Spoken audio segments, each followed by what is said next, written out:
Hi guys, well first of all I want to wish you a happy new year. It's January 2014 and I'm out on a dry day, which is a rarity at the moment. I wanted today to do a demonstration and an overview of a knife that I was very kindly sent by Gso 5.1 at Survive+knives. It's the Gso 5.1. I have a Gso 4.1 that I've done a review on and I absolutely love it, and Guy thought I'd like to have a go with this one, so thank you very much, Guy.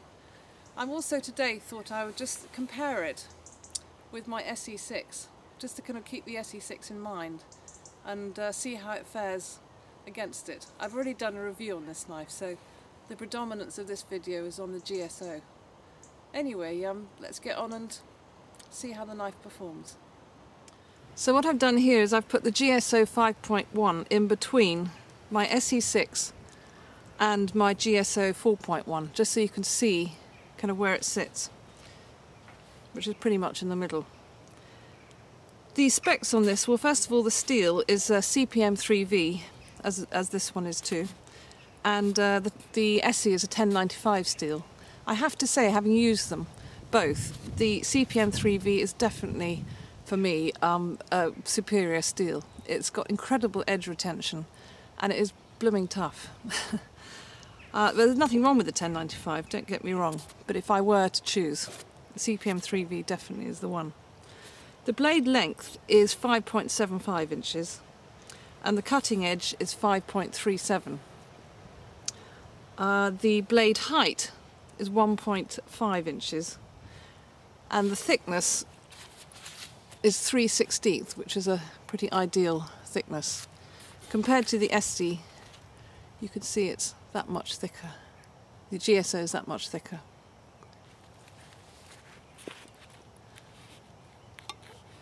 The overall length of the GSO is 10.6 and the weight is 11.1 ounces.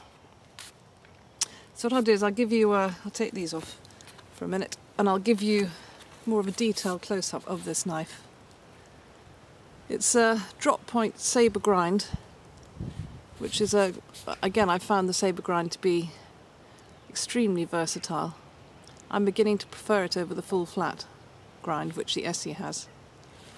It has a very decent choil, which again I like for the size blade. It means you can really use it for smaller tasks. Good jimping, and this has actually got a ferro notch on it, which you'll see demonstrated later. There is a coating on here, which Guy has recently introduced. This is called Flat Dark Earth. It's a kind of bronzy colour. And it's kind of made with zirconium chromium, which apparently is extremely hard wearing and resilient. I've used it a lot, this knife, and it certainly hasn't shown any wear and tear. The handles are made of micarta. It's a nice finish on it, really. And it's skeletonized, I think. I haven't taken them off, but if it's like the GSO, it's skeletonized underneath. It's a full tang. And at the end you've got some jimping on the pommel and a hidden lanyard, and you can just bring this back and you can bash away using the pommel. So that's pretty much it of the specs of the knife. So I think we should go and do some wood cutting. So before I do the knife demo, I thought I'd better show you the sheath that comes with the GSO 5.1. It's a pancake design, it's Kydex, has a drainage hole and a good thumb push so you can get the knife out easily. It fits very well, there's absolutely no rattle at all. On the back you have an adjustable belt hook or holder, and I've actually put this one upside down. Normally it sits the other way, that way. It's just so that it rides a little bit lower on my belt. Other than that, yeah, it's a great, absolutely good practical Kydex sheath. Just to compare it to the SE sheath, that's not Kydex and it's a slightly different shape. And that's about it. So there's one test that I like to do with all my knives, which is to see how, especially the big blades, to see how well they perform on doing very thin slicing and doing a little bit of food prep. I've got my standard potato and carrot here. The carrot's useful to test how well it slices, because carrots are really hard to slice with a big blade. So we will see how we get on.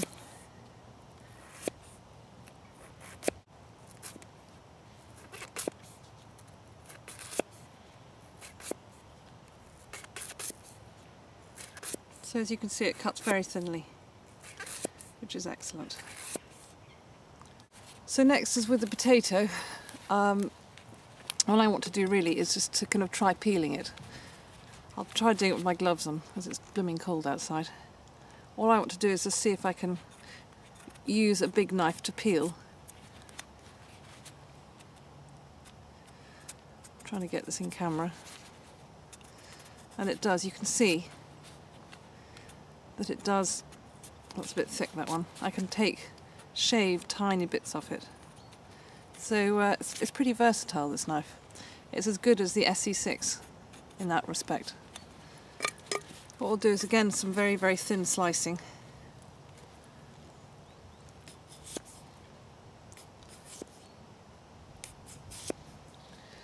Hope you can see, again, that's extremely fine cutting. It's thin. So I'm pleased with that. That just gives an indication that the knife is good for food prep too if you haven't got a smaller knife. So here's a quick demo of the ferro notch on the GSO 5.1. I've just got my fire steel.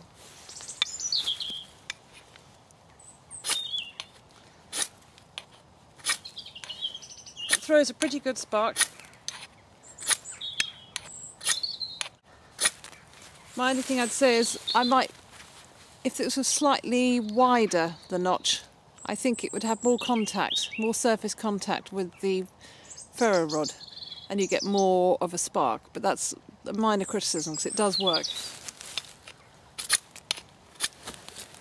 Usual test of making a steak.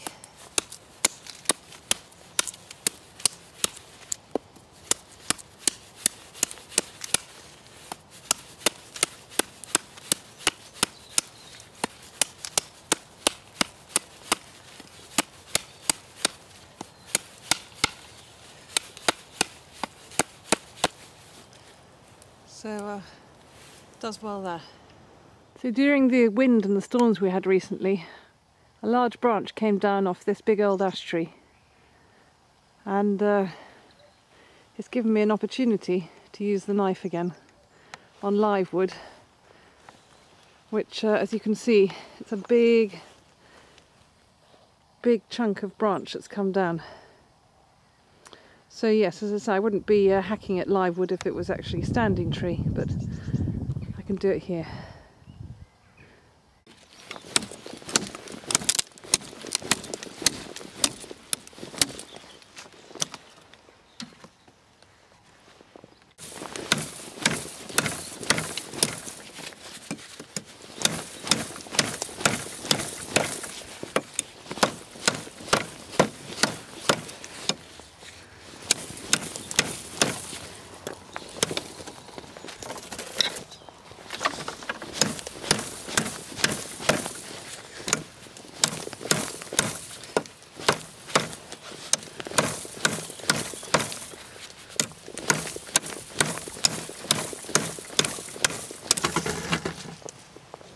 Now, as always, I know it's it's very energy inefficient using a knife to chop, and a saw is much better, but it's just to demonstrate, literally it was just to demonstrate that a 5.5 or 5 3/4 inch blade does chop perfectly adequately.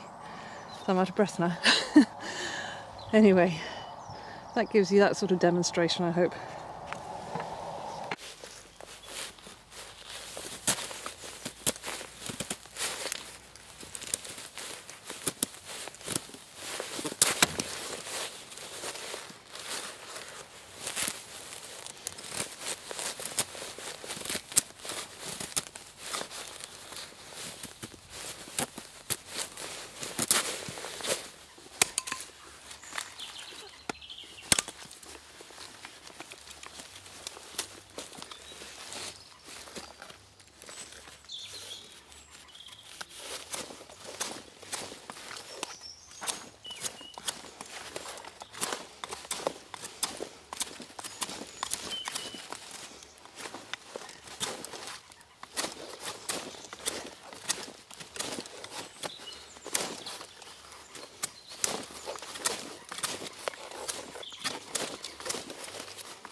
So what I'm going to do is just show the strength of the tip and do a bit of sort of prying on here, which is a fair test, I think.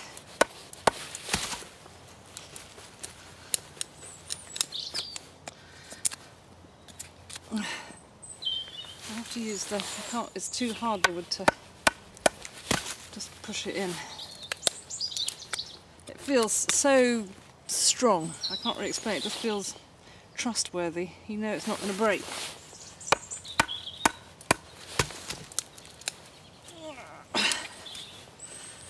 Anyway.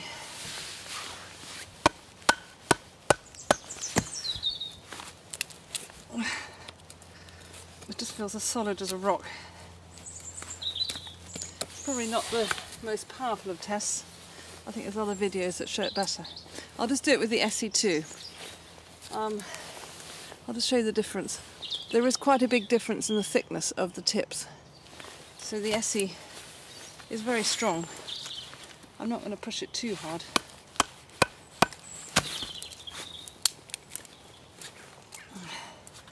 It feels solid, but I can't really explain, it just feels, I suppose because it's not as thick, you just feel a little bit more, but it's a little bit more vulnerable. That's all I can say about it, really. But I'm not prepared to try and do a destruction test on it. Anyway, it's just to kind of show you that they both pry, but this one is definitely tougher, in my opinion. So now for a bit of batoning. This is not too challenging, this piece of wood. It's a bit of old ash, seasoned ash. It's got a knot in it, so we'll see how we get through that. Oh, that was almost too easy.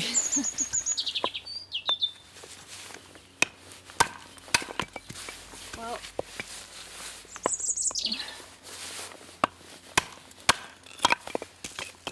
it's pretty straightforward. I found this in the woodshed, which I think is going to be a lot more of a challenge. Obviously it's too big to go straight through it in the middle, so I'm going to attempt to slice it. This is a bit of an experiment, and it is a very hard wood, so I don't know if I can get through it. But we'll give it a go.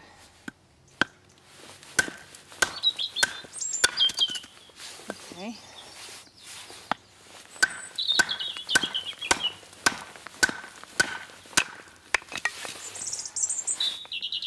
Doing well. It's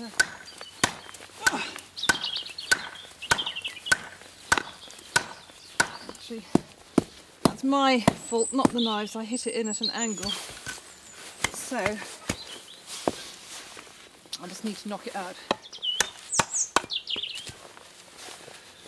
Let's try again. I hadn't put it completely flush with the wood. That's better. Anyway, I could carry on doing this for a while. But what I'm just trying to show is the knife cuts or batons very, very well, even on hardwood. And if it's a big log, you can still go through it just because it's smaller than the SE6 in length. You just go round and round and you'll get through the log. So I think that was a pretty good demonstration of batoning. So guys, in conclusion, I really have enjoyed using this knife. The GSO 5.1 I think meets my needs for a large blade. I don't need anything bigger. The SE6 is a good knife, but this one, for me, in my opinion, beats it. I think the thicker spine makes it much tougher. I really like the sabre grind too on it. I didn't think I would, but again, it's going to won me over. I think the ergonomics are very, very good. And as for the steel, well, it does hold an amazing edge.